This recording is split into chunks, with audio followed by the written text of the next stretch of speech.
Ako si Mio, isang type 2 diabetic. Pero kahit ganito ang karamdaman ko, gusto kong maging strong at lumaban at mabuhay ng maayos na parang walang karamdaman. Pinipilit mabuhay maging masaya para sa pamilya, hindi makaabala. Marami mang dumarating na problema pero pilit lumalaban at kinakaya. Pero ang aking sakit ay hindi biro dahil ito ay maselan at hindi basta-basta dapat pabayaan. Hi guys! Portuguese video. Portuguese. Ayan, fresh na. Bagong ligo na ang pogi. Ha ha ha. Siyempre joke lang. Baka may basher na umepal. Mag-comment pa. Siyempre pagpasensya nyo na yung boses ko. Alam nyo naman, hindi tayo kompleto sa gamit. Walang mic at headset lang ang gamit ko.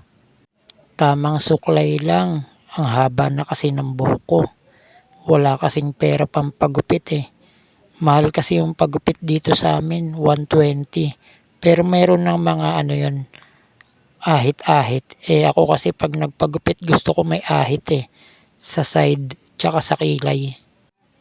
Like, share, comment, and follow pala sa page natin.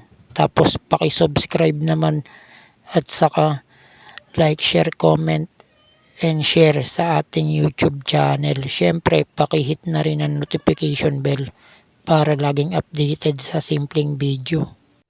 Pakinggan nyo na rin kung maganda yung pang-intro ko na ginawa. Siyempre, alam nyo naman, malakas tayo. Siyempre, kailangan maging strong.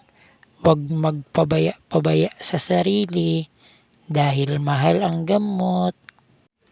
Insulin pa lang, magkano na? 1 plus. Tapos, 15 days lang gagamitin. Wala pa nga akong glucometer kasi nasira. Kaya kung merong mabait dyan, baka naman may Gcash ako.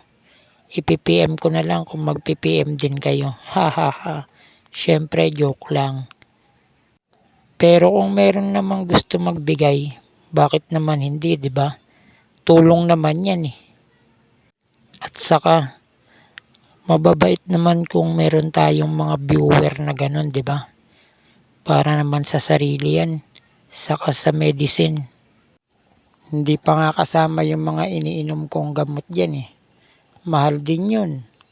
Metformin, gliclazide, atorvastatin, basta marami pa.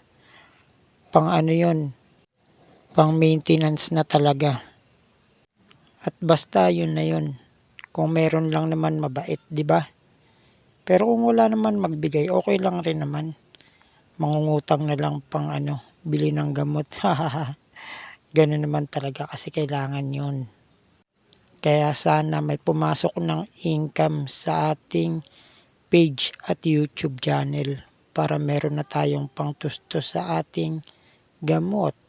Namumula pa nga yung mata ko dyan masakit kasi. Parang may buhangin. Masakit na Makati. O baka naman magkaka-red eye. Kasi paggising sa umaga medyo mamuta-muta Sana hindi.